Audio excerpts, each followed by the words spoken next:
सगुण को भजने वाला सगुण में फंसेगा, निर्गुण को भजने वाला निर्गुण में फंसेगा।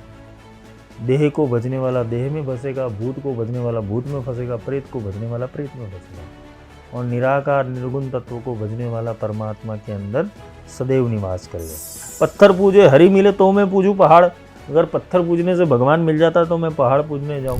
तो भक्ति करनी है तो मन बुद्धि से परे जाके भक्ति करनी पड़ेगी। मतलब अपनी चीज़ों को, अपनी आसक्तियों को, अपनी इच्छाओं को त्याग कर देना पड़ेगा। तो ये आकाशवाणी जो उनके अंदर उतर रही थी, जो परावाणी उतर रही थी, तो देह का माध्यम थी। वो देह का माध्यम सगुण रूप है, लेकिन जो वाणी उतर रही थी वो निर्गुण निराकार तत्व है। किसी आकार के अंदर है तो कल्पना के अंदर, स्वप्न के अंदर वो आकार रूप में तुम्हें प्रकट होकर दिखाई देंगे।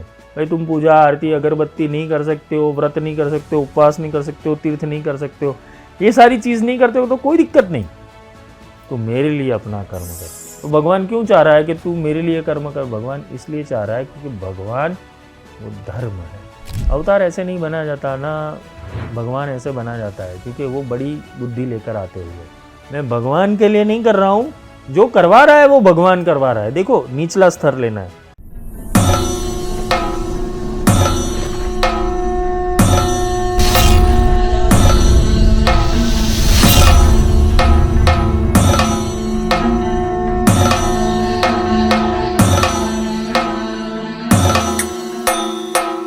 18 अध्याय के अंदर माइंड वॉश ही किया है अर्जुन का। और क्यों क्या किया है भगवान ने? विषाद योग से लेकर 18वें अध्याय तक भगवान ने माइंड वॉश ही किया है अर्जुन का, क्योंकि गलत संस्कार और गलत धारणाएं उसके ऊपर चढ़ गई थी।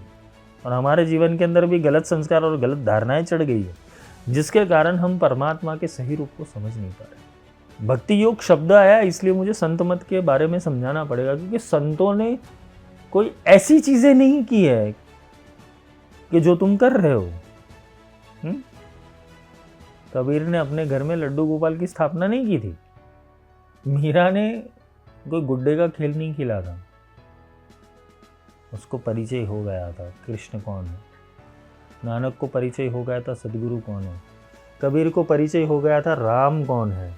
जब परिचय हुआ तब भक्ति प्रकट हुई, मतलब खोज लगाई। खोजी लिन्हा साथ में दिन ही वस्तु लखाई, कोटि जन्म का पंथ था पल में पहुंचा जाए। सदगुरु ये युक्ति देता है कि कोटि जन्म लग जाएंगे तुम्हें भगवान को समझने के अंदर, परमात्मा को समझने के अंदर, भक्ति को समझने के अंदर, समर्पण को समझने के अंदर। तो सदगुरु इसलिए आता है कि तुम्हें भक्ति का सही रूप समझा सके। सगुण रूप की भक्ति तो शास्त्रों में दिखाई गई है। निर्गुण रूप की भक्ति कैसे करोगे जब तक निर्गुण तत्व नहीं है तुम्हारे पास? और निर्गुण तत्व देने वाले सदगुरु होते हैं। तो भगवान आगे अर्जुन को क्या समझाते हैं कि हे अर्जुन, तू अपने मन को मुझ में स्थिर कर और मुझ में ही अपनी बुद्धि को लगा। और भगवान निराकार, निर्गुण, न कल्पनीय, मन बुद्धि से परे है, उसके अंदर ध्यान लगाने की बात कर रहे हैं। इस प्रकार तो निश्चित रूप में मुझ में ही सदैव निवास करेगा। सगुण को भजने वाला सगुण में फंसेगा, निर्गुण को भजने वाला निर्गुण में फंसेगा। देह को भजने वाला देह में फंसेगा, भूत को भजने वाला भूत में फंसेगा, प्रेत को भजने वाला प्रेत में फंसेगा। और निराकार निर्गुण तत्वों को भजने वाला परमात्मा के अंदर सदैव निवास करेगा। तो भगवान कह रहे हैं कि निश्चित रूप में मुझ में सदैव निवास करेगा, इसमें किसी भी प्रकार का संदेह नहीं है।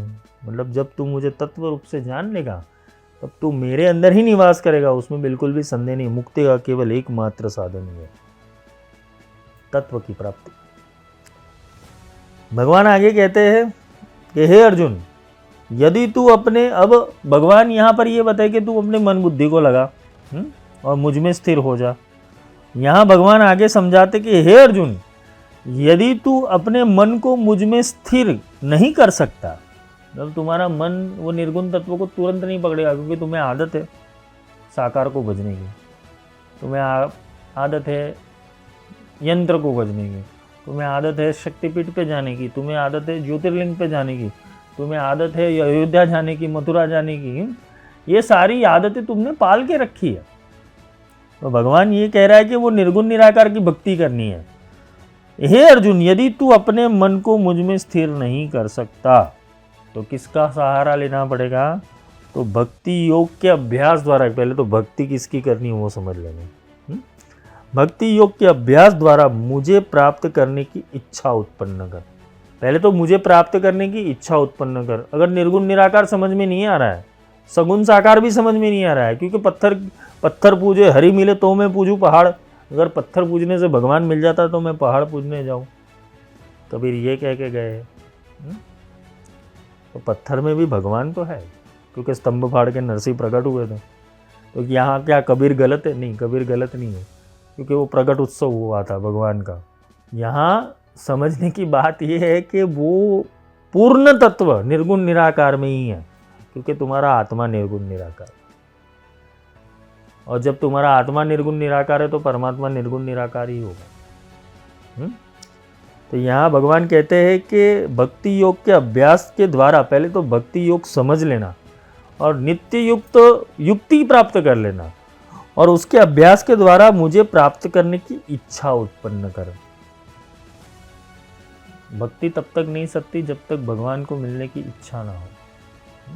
और भगवान किसको मिले? प्रहलाद को मिले, ध्रुव को मिले, किस किस को मिले? भक्तों को मिले भगवान। आज भी भगवान मिलते हैं, संतों को मिलते हैं, जिज्ञासु को मिलते हैं, अथा तो धर्म जिज्ञासा, अथा तो ब्रह्म जिज्ञासा, उनको मिलते हैं।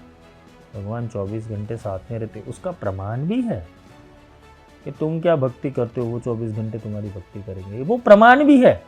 किंतु मनुष्य का मन और बुद्धि विचलित है।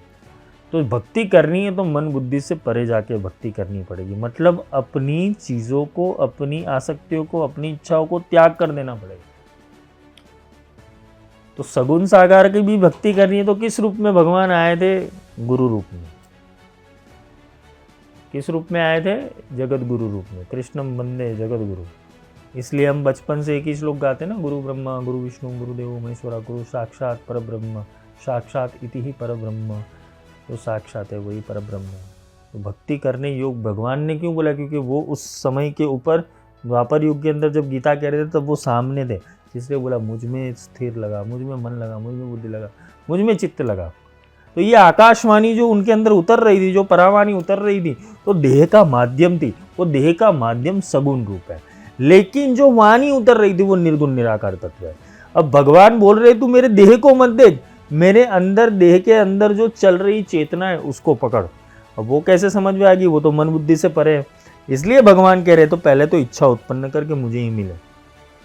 लॉ ऑफ अट्रैक्शन, यम यम चिंतयते कामम तम तम प्राप्नुते निश्चितम। अगर तुमने भगवान को समझ लिया कि भगवान किसी आकार के अंदर है, तो कल्पना के अंदर, स्वप्न के अंदर वो आकार रूप में तुम्हें प्रकट होकर दिखाई देंगे।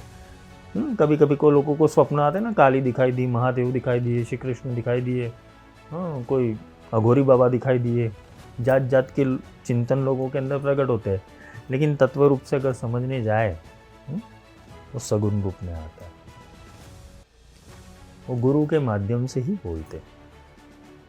इसके लिए तुम्हें अगर समझना है ये पूरा अध्याय, तो गुरु भक्ति योग कुलार्णव तंत्र 12वां और 13वां अध्याय समझना पड़ेगा। गुरु भगवान नहीं है, गुरु केवल माध्यम है, वो रेडियो स्टेशन है, उसके अंदर चल रही चेतना वो भगवान है। ऐसे ही कृष्ण का देह तो विसर्जित हो गया, पर उनके भीतर की चेतना वो ईश्वरीय चेतना थी। मतलब चेतना ईश्वर है, चेतना भगवान है। तो भगवान बोल रहे पहले तो इच्छा उत्पन्न कर अर्जुन। यदि तू भक्ति योग का अभ्यास भी नहीं कर सकता, मतलब ये भक्ति योग तुम्हारे समझ में नहीं आ रहा है, तो केवल मेरे लिए कर्म कर। जो भी कर रहा हूं ईश्वर तुम्हारे लिए कर रहा हूं। मतलब भगवान ने यहाँ तुम्हें बहुत सारी छूट दी है भक्ति योग के अंदर के। भक्ति नहीं कर सकते हो भाई, तुम पूजा आरती अगरबत्ती नहीं कर सकते हो, व्रत नहीं कर सकते हो, उपवास नहीं कर सकते हो, तीर्थ नहीं कर सकते हो, ये सारी चीज नहीं करते हो तो कोई दिक्कत नहीं, तो मेरे लिए अपना कर्म कर। मतलब अब उनके लिए कर्म करने का अर्थ क्या है? भगवान क्या चाहेगा तुमसे कर्म करवाना?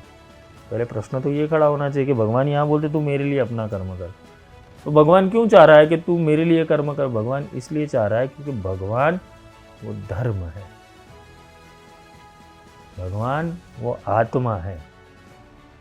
तो कर्म का प्राधान्यता कहाँ पर हो गई? आत्मा के अंदर। तो मुझे अपना उद्धार करना है, मेरे लिए कर्म कर, यानी मेरी आत्मा का उद्धार करने के लिए मुझे कर्म करना पड़ेगा। इस प्रकार तू मेरे लिए कर्मों करता हुआ मेरी प्राप्ति रूपी परम सिद्धि को प्राप्त होगा। मतलब यहाँ भगवान ने सिद्धि का मूल्य दिखा दिया, मतलब आत्मसिद्धि। आत्मसिद्धि इसलिए देनी चाहिए क्योंकि आत्मा सिद्ध नहीं होगी तो परमात्मा समझ में नहीं आएगा। इसलिए भगवान यहाँ पर ये समझा रहे हैं कि तू केवल मेरे लिए कर्म करता हुआ प्रयत्न कर। इस प्रकार तू मेरे लिए कर्म करता हुआ मेरी प्राप्ति रूपी यानी भगवान की प्राप्ति रूपी सिद्धियों को प्राप्त करेगा। भगवान प्राप्त नहीं कर रहा है, भगवान की सिद्धियां प्राप्त कर रहा है। यदि तू मेरे लिए कर्म भी नहीं कर सकता, भगवान ने यहाँ पर भी छूट दी। भक्ति योग इतना अच्छा विषय है। पहले तो बोला भक्ति कर, तो बोला भक्ति नहीं कर रहा है तो केवल मेरी प्राप्ति का चिंतन कर। अगर वो भी नहीं कर रहा है तो मेरे लिए कर्म कर। अगर वो भी नहीं हो रहा है तुमसे, देखो कितनी छूट दी है भगवान ने। और तुम लोग समझते हो कि भगवान कुछ नहीं करता है। भगवान ने इतनी सारी छूट दी है भक्ति की। तो भगवान कह रहे यदि तू मेरे लिए कर्म भी नहीं कर सकता तो मुझ पर आश्रित होकर, आश्रित का अर्थ के जो भी कर रहा है ईश्वर कर रहा है। मैं खा रहा हूँ वो भी ईश्वर की कृपा से खा रहा हूँ, मैं देख रहा हूँ वो भी ईश्वर की कृपा से देख रहा हूँ, मैं सुन रहा हूँ वो भी ईश्वर की कृपा से सुन रहा हूँ, मैं बोल रहा हूँ वो भी ईश्वर की कृपा से बोल रहा हूँ। जो खाना पचा रहा है वैश्वानर अग्नि के अंदर वो भी ईश्वर पचा रहा है। तो मैं तो क्या ही कर रहा हूं।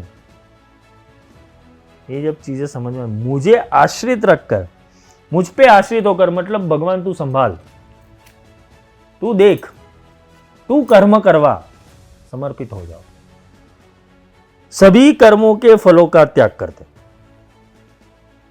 देखो बहुत गहरा विषय कृष्ण ने छू लिया है यहाँ पर कि तुझे कुछ समझ में नहीं आया तो सारे इच्छाओं का, कर्म का फल त्याग कर दे, केवल मेरे लिए काम कर, मुझ पे आश्रित होकर काम कर।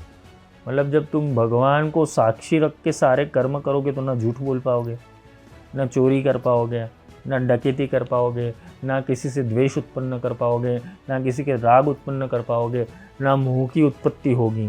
तुम्हें सत्य पता चल जाएगा कि मैं आश्रित ईश्वर का हूँ। ईश्वर का नौकर बन जाओ, ईश्वर के दास बन जाओ। क्योंकि ईश्वर के दास बनोगे, ये समझ लेना, क्योंकि कृष्ण के दास बनने का प्रयत्न सबने किया लेकिन कृष्ण उनके दास बन गए। भगवान की कृपा समझो। सुदामा जैसा भक्त भगवान के घर पे गया तो भगवान ने उसके पैर पकड़े कि हे सुदामा तेरे पैरों के अंदर कांटे लगे हुए। दास्ता समझो। ईश्वर बहुत करुणा निधान है। जब अपने देह का त्याग किया तो उन्होंने पैर भी नहीं हिलाया। क्यों? वो पारधी को प्रयत्न ना करना पड़े, वो पारधी को प्रॉब्लम ना हो निशाने साधने के अंदर। तो भगवान ने पैर भी नहीं लिया, एक मूर्ति की तरह बैठ गए। जब मृत्यु आई तब वो अपने आप को छोड़ दिया। पर हम वो घड़ी को नहीं समझते कि भगवान इतना छोड़कर बैठे हुए। मथुरा जीती युद्ध से, मथुरा छोड़ दी, द्वारिका बनाई, द्वारिका का नाश हो गया। तुम देखते हो कि अब मेरे जीवन में कितने दुख है और भगवान के जीवन में कितने दुख है। जेल में जन्म लिया था तुमने, जेल में जन्म, अस्पताल में जन्म लेते हो तुम अच्छे से, अच्छी ट्रीटमेंट के द्वारा तुम पैदा हुए हो, अच्छा खाना पीना मिल रहा है। यहाँ तो जेल में से और बचपन से ही आक्रांता हो गई थी राक्षसों की। बचपन से कंस ने इतने सारे अत्याचार कर दिए थे कृष्ण के ऊपर, लेकिन कृष्ण चेतना थी, वो विचलित नहीं हुई क्योंकि वो आत्मधर्म समझती। कुछ बच्चे होते जिसके अंदर प्रैक्टिकल बुद्धि होती है, उसमें से कृष्ण एक थे।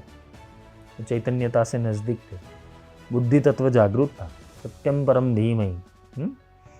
अवतार ऐसे नहीं बना जाता, ना भगवान ऐसे बना जाता है, क्योंकि वो बड़ी बुद्धि लेकर आते हुए। देखो राम भगवान का पैशंस देखो, समुद्र को शांति से समझाने का प्रयत्न किया, हे समुद्र देव रास्ता दो। तो बहुत दिन बीत गए, फिर जाके धनुष्य उठाया, फिर बताया भाई मैं कौन। तुम्हारे अंदर धैर्य भी होना चाहिए। अगर सिद्धि और पराक्रम को भी प्राप्ति करनी है, सिद्धि पराक्रम प्राप्त हो जाएगा, दूसरे दिन से तुम हार्डल्स क्रिएट कर लोगे दूसरों की लाइफ में, वो नहीं करना है। सिद्धि और पराक्रम उसे दिया जाता है जिसके अंदर धैर्य होता है। तो भगवान बोल रहे कि सिद्धि मिल जाएगी अर्जुन, मेरी परम सिद्धि को तू प्राप्त कर सकेगा यदि तू मेरे लिए कर्म भी नहीं कर सकता। मतलब तू मेरे लिए कर्म नहीं कर सकता तो मुझ पर आश्रित होकर, तो तू मेरे लिए कर्म मत कर कि मैं भगवान के लिए कर रहा हूँ। तो समर्पित हो जाए कि जो करवा रहा है भगवान करवा रहा है, मैं भगवान के लिए नहीं कर रहा हूँ, जो करवा रहा है वो भगवान करवा रहा है। देखो निचला स्तर लेना है, एक डायमेंशन नीचे जाना है, समझ में आ रहा है। सभी कर्मों फलों का त्याग कर दे, मतलब जो भी कर्म कर रहा है ईश्वर के लिए कर रहा है, छोड़ दे। जो अच्छा हो रहा है वो भी ईश्वर कर रहा है, बुरा हो रहा है वो भी ईश्वर कर रहा है, छोड़ दे। सभी कर्मों फलों का त्याग करके समर्पण के साथ आत्मस्थित महापुरुष की शरण ग्रहण करके, किसकी, मतलब सभी कर्मों फलों का त्याग करके आत्मस्थित महापुरुष। अभी ये महापुरुष कौन है? जो आत्मा में स्थित है। खोजी लीना साथ में दिन ही वस्तु लखाए, आगे ही समझा है कि जिसने खोज की है, जिसने साधन प्राप्त किया है, जो साधु बाहर से नहीं भीतर से जो साधन देने के लिए समर्थ है, वो गुरु की शरण में जा। ये आत्मस्थित महापुरुष की शरण ग्रहण करने का अर्थ ही यही है, किसी उत्तम तत्वदर्शी गुरु की शरण में जा।